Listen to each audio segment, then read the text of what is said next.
Okay, we're ready for the 7E notes for the Math 4 class. Here's some bias for you.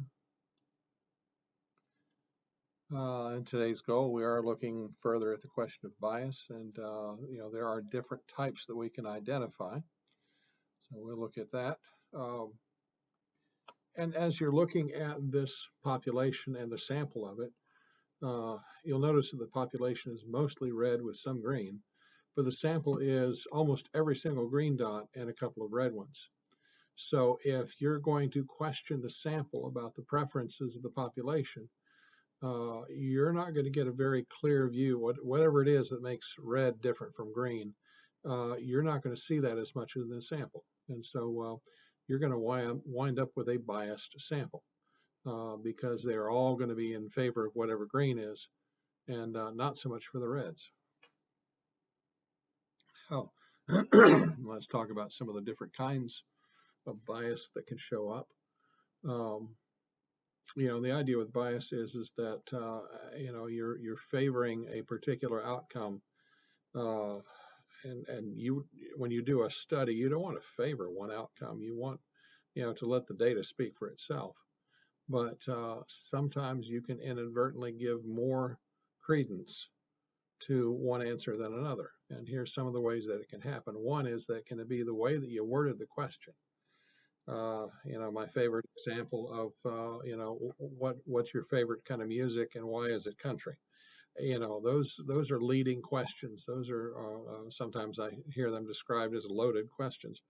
You want to avoid that if at all possible in surveys because, sometimes by the way you worded it, you're giving it away what you want the answer to be. And that's not a legitimate survey. You're supposed to let the data speak for itself. Now, when we get to undercoverage bias, that's because, the whole, whatever sample that you grab is supposed to be representative of the whole population. And so like the green and the red dots up above, that's a clear case of undercoverage because, you should have had proportionally as many reds as greens, as what was in the original population.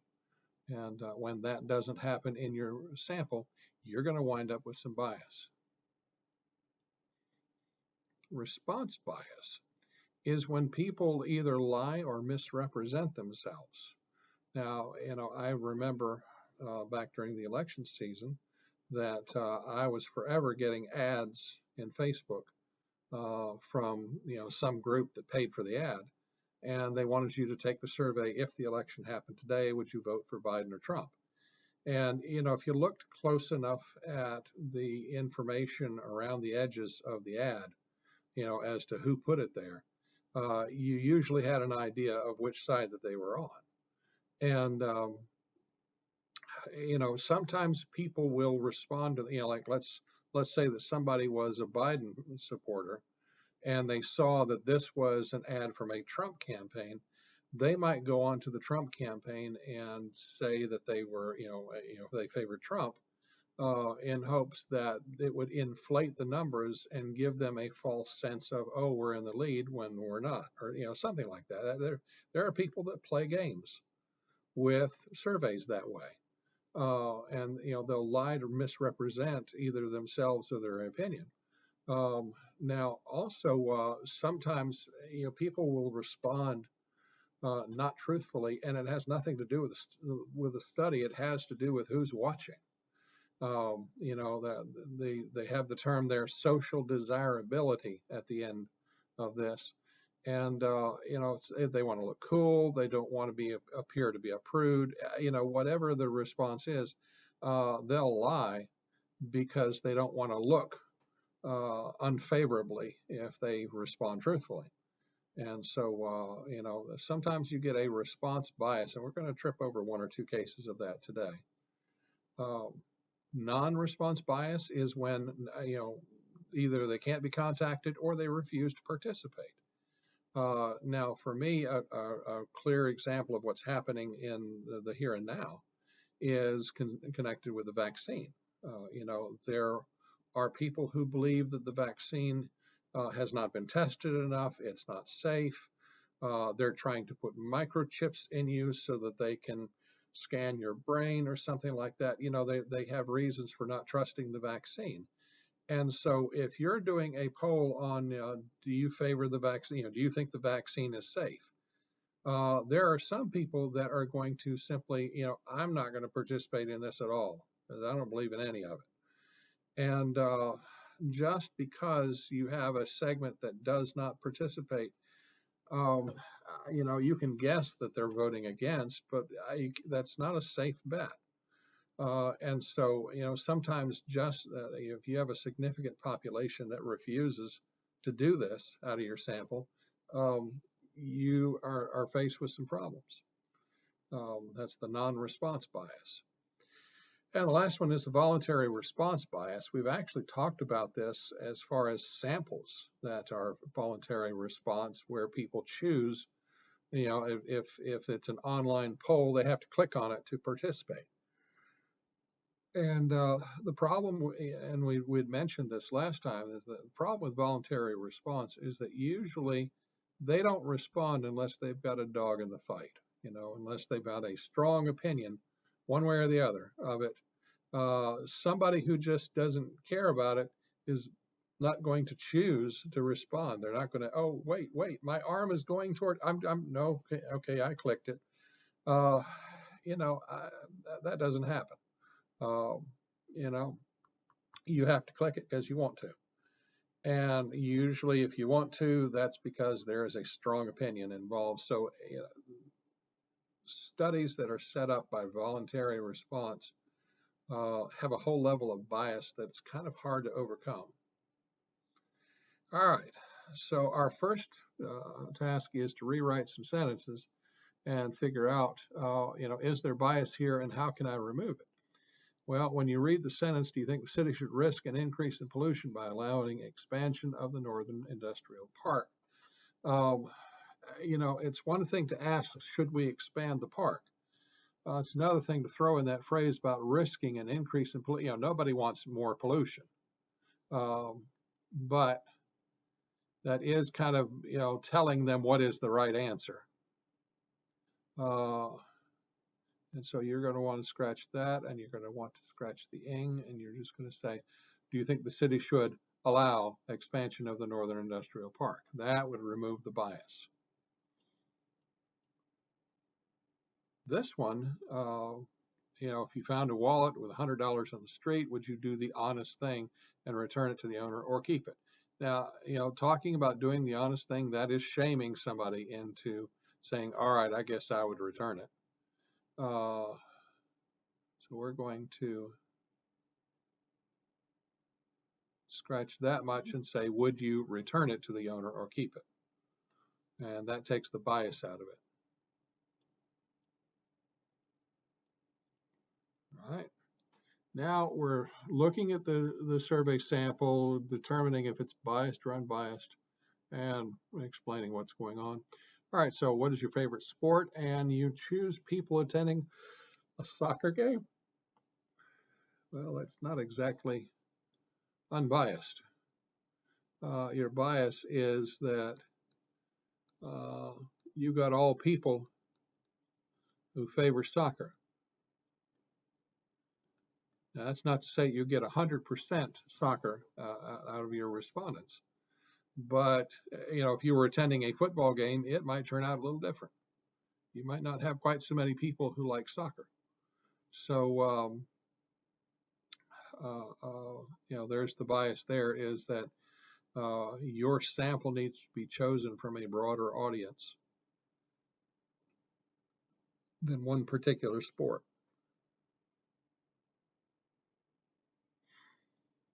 All right, here, what was your favorite drink? And you talk about picking names out of a telephone book. I don't think we've talked about that yet here, but picking names out of a telephone book, you stop and think about it. Who has a landline that's not like for a business or something? Who has a personal landline, basically to grandmas and to grandpas? You're probably talking about people age 40 and up. that still have, and the thing about the telephone book is that they don't put cell phones in there. They only put landlines. And so you are biased in that it's all old people. Now that is what we call undercoverage.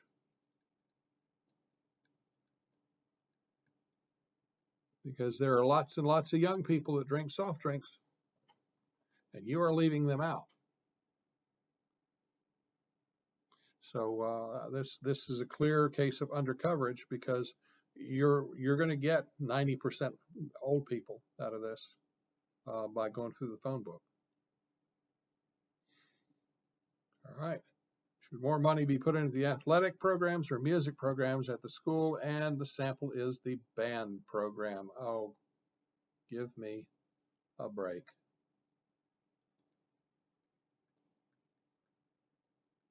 They're all going to be biased toward the band.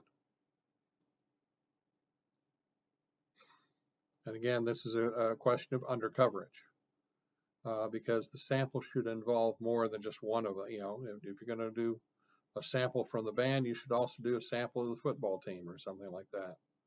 You know, and I guess I do need to mention the words here undercoverage.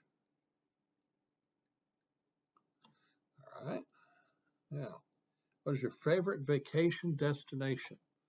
And you're sampling every student in the class. That's a pretty broad, almost vague term. You know, every student in the class. You know, my first question is, what class is that?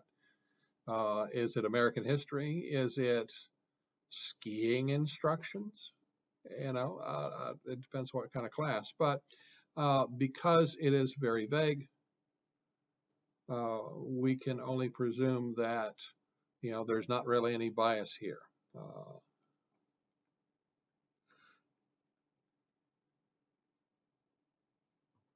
There doesn't appear to be any bias to this one.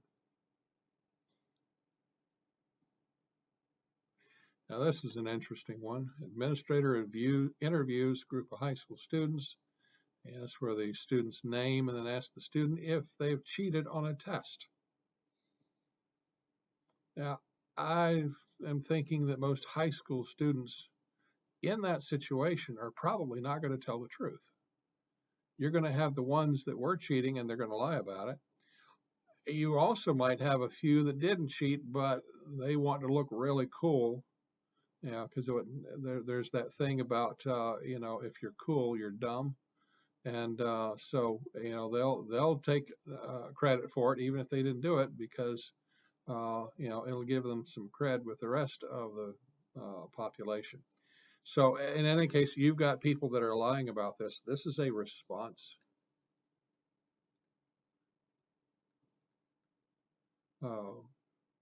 Bias. And most will probably lie.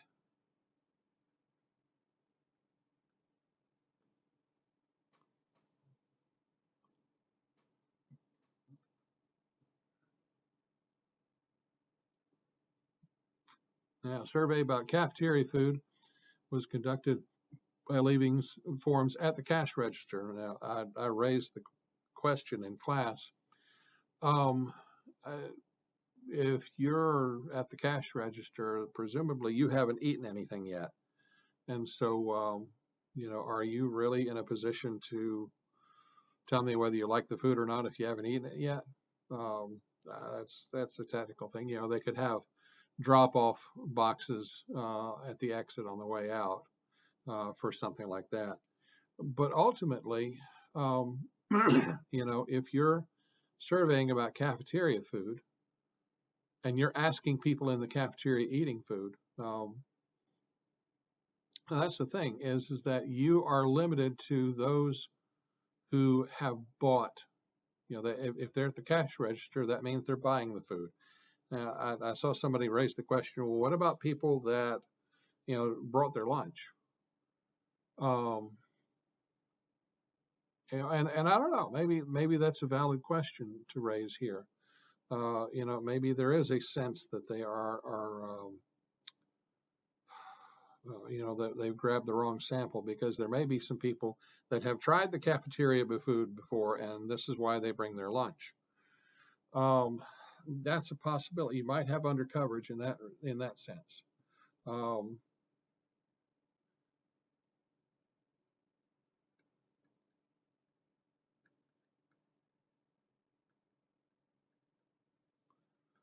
then you could say undercoverage.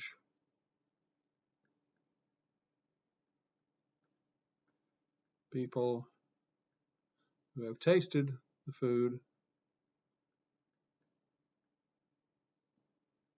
and decided to bring lunch.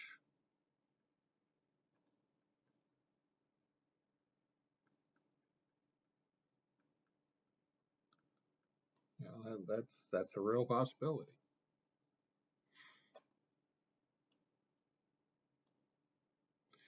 All right, now we get to figure out which category it belongs in, and if it's biased, then we can rewrite it. So, don't you agree that just those three words right there, don't you agree, is almost shaming the person into agreeing that the voting age should be lowered to 16 because many 16-year-olds are responsible and informed. This is a question wording issue. And we're going to take the should and put it here. Should the voting age be lowered to 16? And that was a question wording issue. It's all about how it's worded. You think the city should this is one that actually is a repeat from earlier. We said that risking an increase in pollution was actually creating bias. And so we take that out and the bias is gone.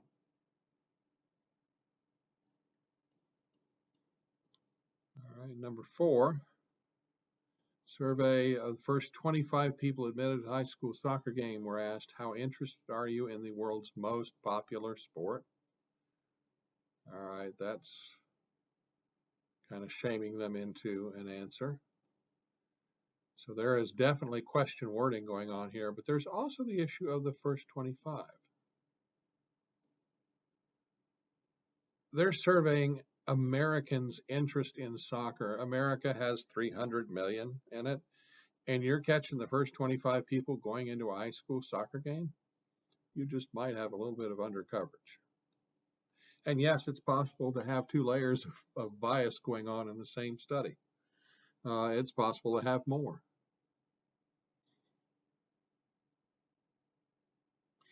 Would you pay even higher concert ticket prices to finance a new arena? Now, just the word even is implying that they're already high enough as they are, and you want to pay even more.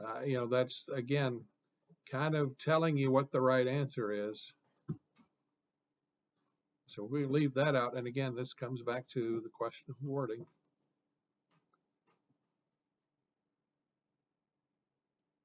Okay, we're down to the last 3 here. Mayor of Springfield is interested in finding out the average age of people in its city. He obtains a list of all the landline telephones, there we go again, that is predominantly older people, and then contacts a simple random sample of 300, uses the data from the sample to estimate the average age of all people in the city. What is wrong? What is wrong is undercoverage.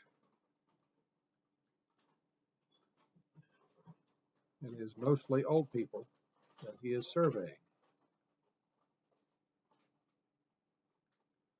And so will he over or underestimate the true mean age? He will overestimate, because he's got too many older people in the mix and not enough younger people.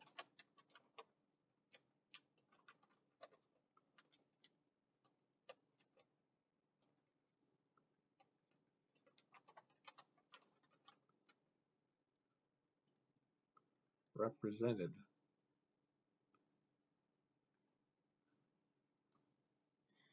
Now, unless Springfield is a retirement community with mostly old people in it, he may want to reconsider his method.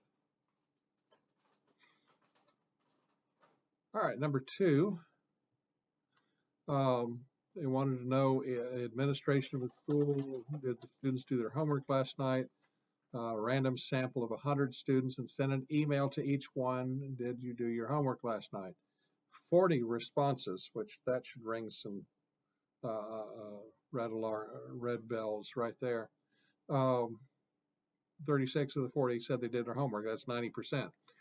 So what's wrong with this survey? You had 60 of the 100 that never responded. Now, this would be a non-response issue. Now, the non-response could probably happen on at least 2 levels.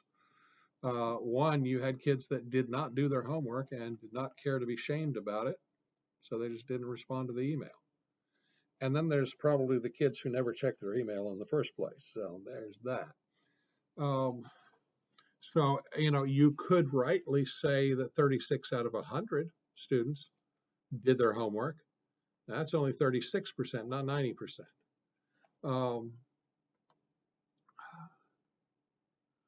Let's finish this up. Kids didn't do homework. And he will probably overestimate if he's going with a 90%. He's not considering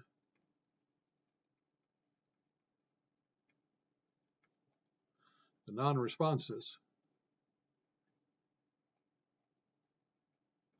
that may knock his figures all out of whack.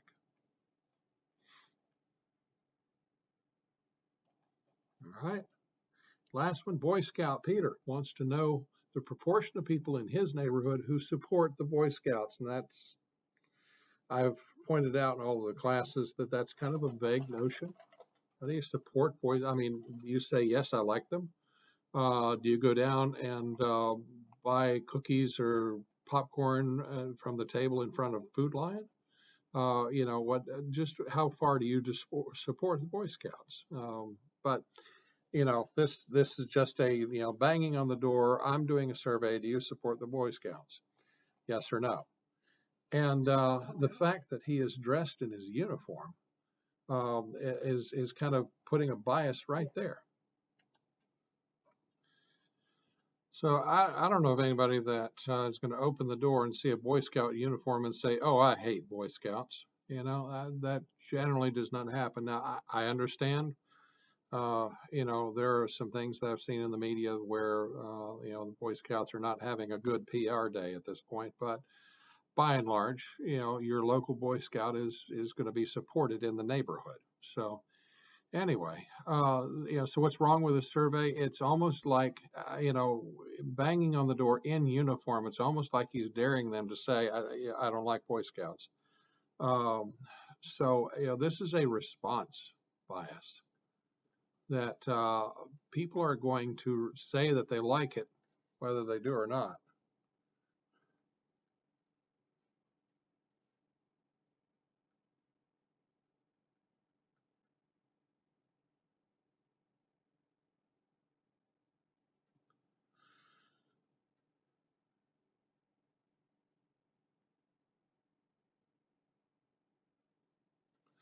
Let's just start that one over again.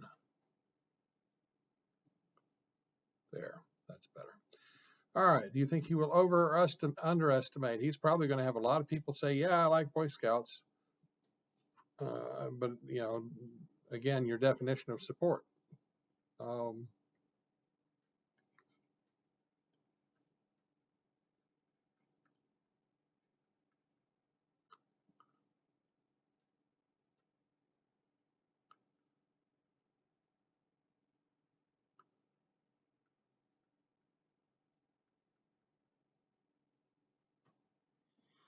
And so, he's probably going to get an inflated sense of support from his neighborhood.